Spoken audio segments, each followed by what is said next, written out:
Muy buenos días, mi grupo está conformado por Tatiana Gamero, Dayana Larch, Oscar Mendoza, Samira Monsalvo, Sofía Romero, Arelis Vargas y mi persona, Margie García. Hoy les vamos a hablar de agentes carcinógenos y sus interacciones celulares. Para iniciar, diremos que las neoplasias se originan por la mezcla de dos tipos de determinantes, el genético y el ambiental. Globalmente, la responsabilidad de los cánceres son los factores ambientales debido a que estamos expuestos a agentes carcinógenos. Estos se dividen en químicos, físicos y biológicos. Dependiendo de su concentración, periodo y tiempo de actuación, producen una variedad de efectos patológicos, tanto locales como sistémicos, que se manifiestan a largo o a corto plazo. Los agentes carcinógenos son sustancias químicas o físicas que tienen la capacidad de provocar cáncer en individuos que estén expuestos a ellas. Estos interactúan con el ADN de una célula e inducen a mutaciones genéticas. La carcinogenia es ese proceso por el cual las células normales se transforman en células cancerosas. Puede ser causada por radiación o por acción microbiana. Etapas de la carcinogenia química. Antes de explicar estas etapas, debemos definir ciertos conceptos, los cuales son base para entender todo este proceso. Bien, sabemos que un carcinógeno es esa sustancia que causa o provoca una neoplasia. Los carcinógenos químicos son grupos electrófilos, es decir, poseen átomos con deficiencia de electrones, los cuales, en primer lugar, dañan el ADN produciendo mutaciones y por último cáncer. Ahora bien, los promotores son sustancias químicas que no producen mutaciones. Lo que van a producir o a potenciar es la proliferación de las células iniciadas, lo cual contribuye a la adquisición de nuevas mutaciones. Al aplicar un agente promotor antes y no después del iniciador, no aparecen tumores. Lo que quiere decir esto es que los cambios resultantes de la aplicación de promotores no afectan directamente al ADN y son reversibles. Iniciación. La iniciación se debe a la exposición de las células a una dosis suficiente de una sustancia cancerígena. La célula iniciada se altera y puede originar un tumor. La consecuencia de este proceso de iniciación es que va a producir un daño permanente del ADN, es decir, una mutación. Por eso, es un suceso rápido, irreversible y tiene memoria. Por esta razón, los tumores se van a producir tras una sola aplicación o exposición del iniciador, incluso si pasa mucho tiempo después de la aplicación del agente promotor. En este esquema podemos observar las dos etapas de la carcinogenia química, la iniciación y la promoción. Bien, un carcinógeno inicia una activación metabólica por acción de los intermediarios electrofílicos, los cuales son los átomos con deficiencia de electrones, como lo mencioné anteriormente. En primera instancia, vemos que se da una detoxificación, es decir, una desintoxicación de estas sustancias nocivas para la célula, las cuales luego van a ser excretadas. Esto hace parte del proceso normal de nuestro cuerpo. Cuando no se da este proceso, se va a pasar a una neoplasia. Cuando los intermediarios electrofílicos se unen al ADN, se da la formación de un aducto, el cual es un complejo que se forma cuando cualquier compuesto químico se une a una molécula biológica. En este caso, puede ser el ADN, el ARN o las proteínas. Cuando se forma un aducto, se busca la reparación del ADN, la cual va a proteger el genoma. Esta reparación se da a través de la corrección de las bases o a través de la eliminación de grandes segmentos de ADN. En última instancia, a través de la muerte celular. Al no cumplirse este proceso de reparación celular, se da una lesión permanente del ADN, célula iniciada. Luego, se va a dar la proliferación celular, diferenciación alterada. Es decir, las células que tienen un genoma defectuoso van a producir otras células con esta misma característica. Finalmente, tenemos que toda esta proliferación y mutaciones adicionales van a dar como resultado una neoplasia maligna. A continuación hablaremos acerca de los carcinógenos de acción directa e indirecta. Tenemos a los carcinógenos de acción directa. Estos son aquellos que no requieren su conversión metabólica para actuar. La mayoría son carcinógenos débiles. Algunos se usan como quimioterápicos, como por ejemplo los alquilantes.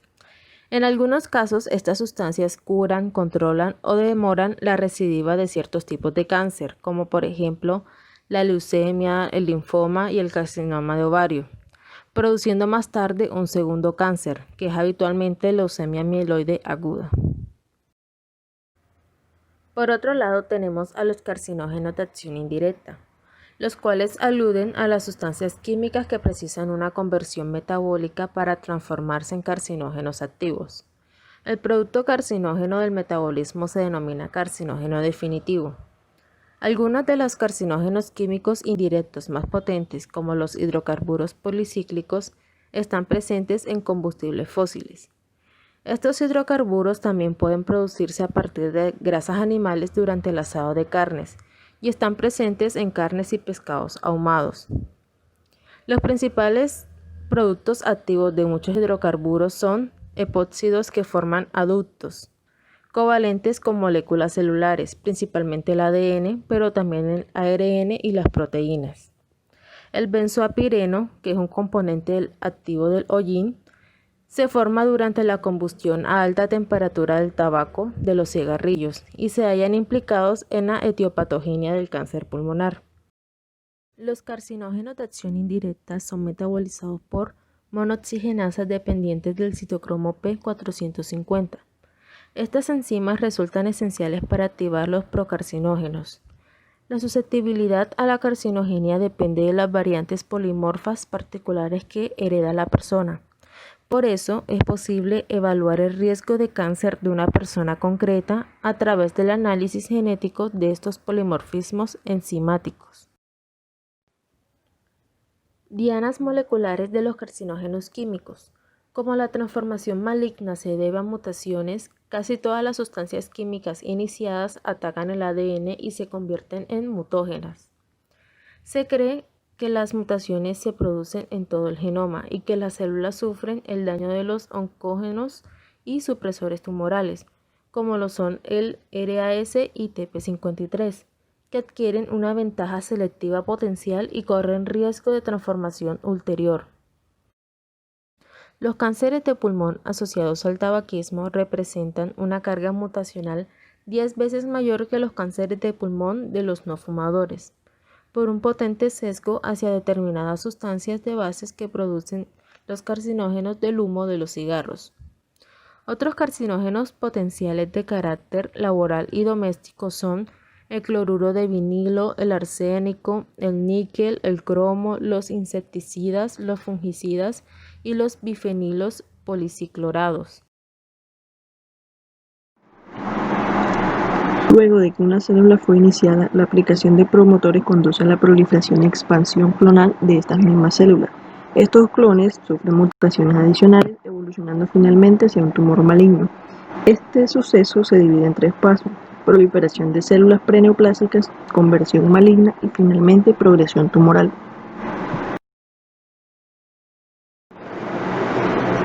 En la carcinogenia microbiana tenemos lo que son los virus ARN oncógenos.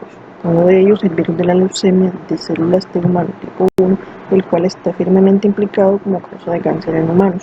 Este virus tiene afinidad por las células TCD4. La infección requiere la transmisión de células T infectadas a través de la sangre, las relaciones sexuales o la lactancia materna. En las células leucémicas la integración vírica muestra un patrón clonal, aunque el lugar de integración en los cromosomas del anfitrión es aleatorio. El genoma de este virus contiene antígeno, grupo específico, envoltura y polimerasa. La proteína TAX también puede activar la transcripción de varios genes de la célula anfitriona implicados en la proliferación y diferenciación de las células T, genes que codifican la interleucina 2 y su receptor. Luego tenemos los principales pasos que conducen al desarrollo de la leucemia de células T del adulto. En este paso, la infección por el virus de la leucemia va a producir una expansión celular policlonal no maligna a través de los efectos de la proteína TAX. Luego, las células T aumentan el riesgo de mutaciones e inestabilidad genómica inducidas por la proteína TAX. Esta inestabilidad permite que se presenten mutaciones y anomalías cromosómicas y finalmente las células T neoplásicas monoclonales. Bueno, continuamos con la carcinogenia de la radiación. El carcinoma por radiación comienza por el contacto de energía radiante, ya sea de forma ultravioleta de la luz solar o como radiación electromagnética ionizante y particulada. Esto puede provocar transformaciones prácticamente en todos los tipos celulares y pueden producir neoplasias. A continuación se mencionarán dos tipos de energía radiante predisponentes a la carcinogenia. Iniciamos con los rayos ultravioleta. La exposición a las radiaciones ultravioletas derivadas del Sol comporta una mayor incidencia en tres tipos de cáncer.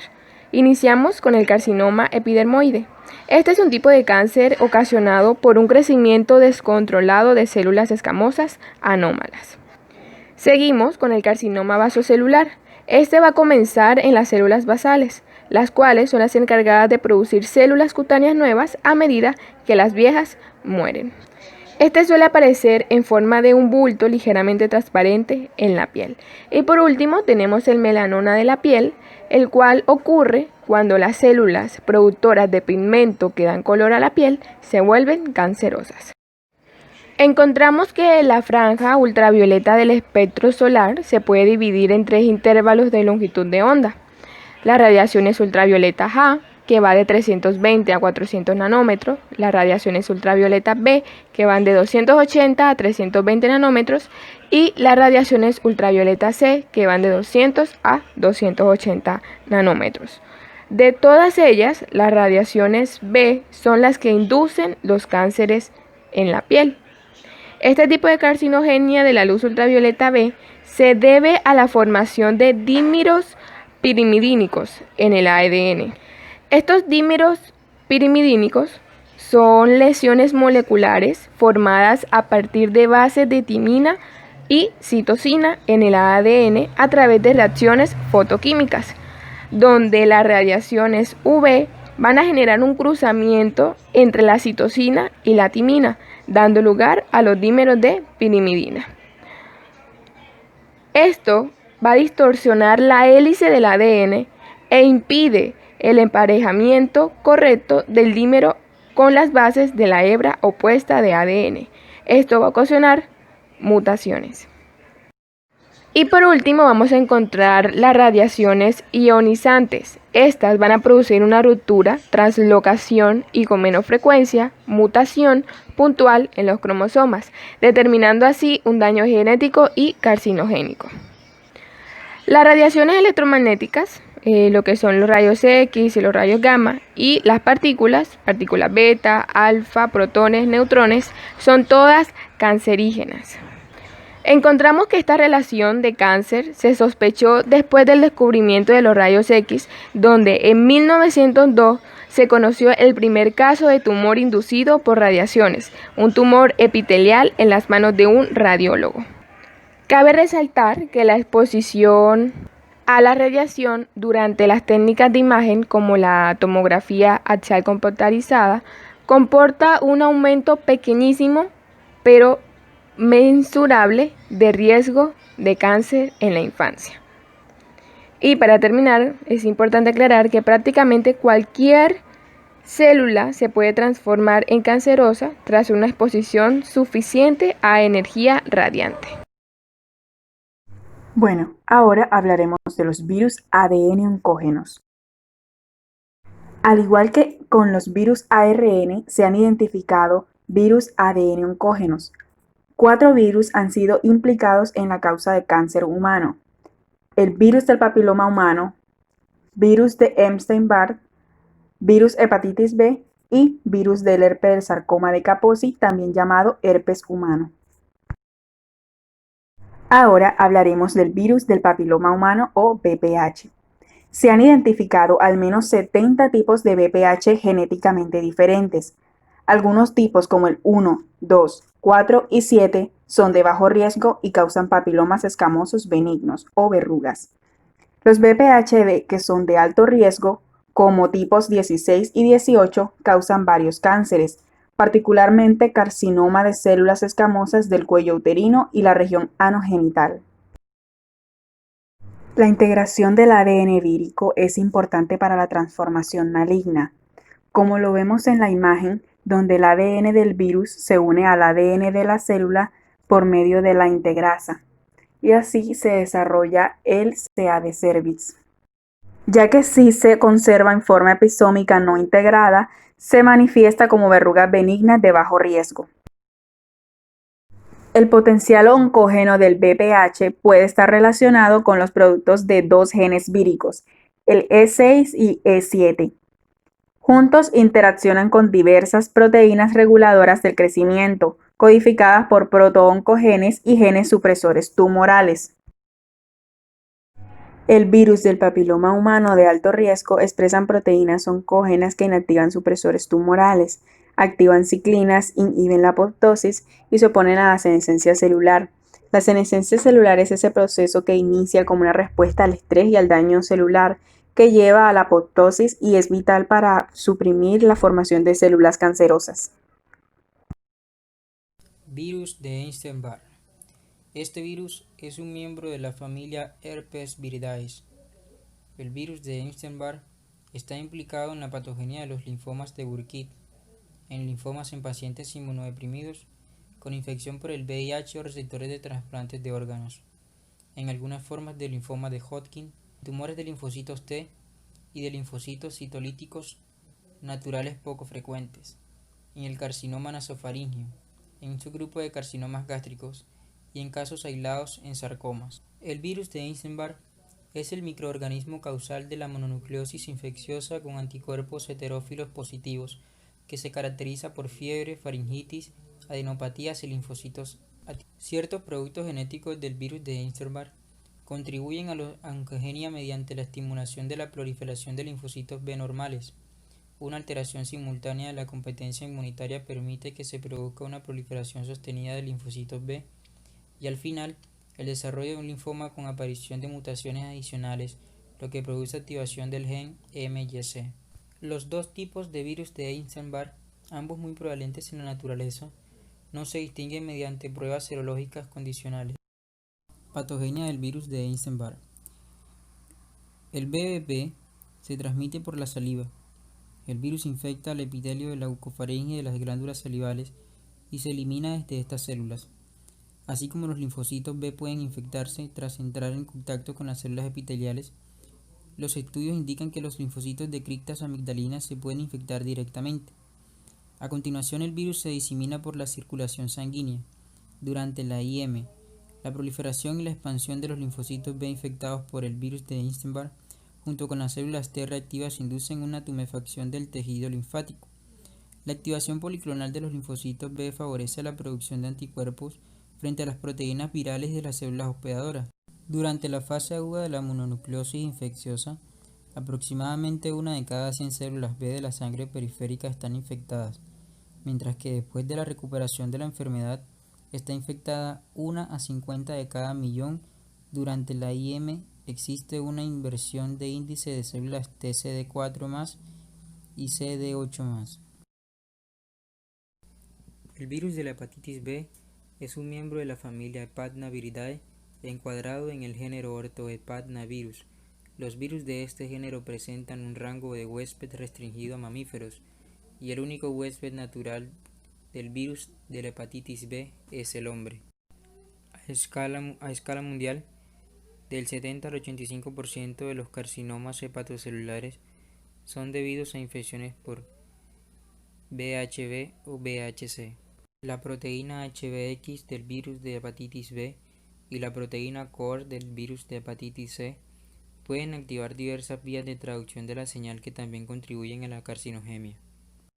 Aunque los efectos oncógenos del VHB y el VHC son multifactoriales, al parecer el efecto dominante es una inflamación crónica mediada inmunológicamente, así como una lesión hepatocelular la estimulación de la proliferación de hepatocitos y la producción de especies de oxígeno reactivos capaces de lesionar el ADN. Como ya sabemos, dentro de los agentes carcinógenos y sus interacciones celulares, encontramos la carcinogénesis química, la carcinogénesis por radiación y la carcinogénesis viral y microbiana, dentro de la cual encontramos la Helicobacter pylori. Esta bacteria causa gastritis, que es la inflamación de la mucosa gástrica, y posteriormente puede llevar a la producción de úlceras pépticas. El problema de la infección crónica es que puede llevar a cáncer de estómago, tipo adenoma carcinoma o linfoma B de tipo MALT. La bacteria tiene varios flagelos que le ayudan en su movilidad y colonización de la mucosa en el estómago. Es una bacteria que es altamente móvil, la cual produce una gran cantidad de una enzima llamada ureasa. Esta enzima produce una zona de buffer de bicarbonato y amonio, la cual neutraliza los iones de hidrógeno, disminuyendo el pH gástrico, es decir, neutraliza el ácido gástrico. Igualmente, los niveles altos de amonio causan daño en la mucosa gástrica. Helicobacter pylori es una bacteria catalasa positiva y oxidasa positiva, es decir, que tiene ambas enzimas, las cuales demuestran que es una bacteria aeróbica y requiere oxígeno para vivir.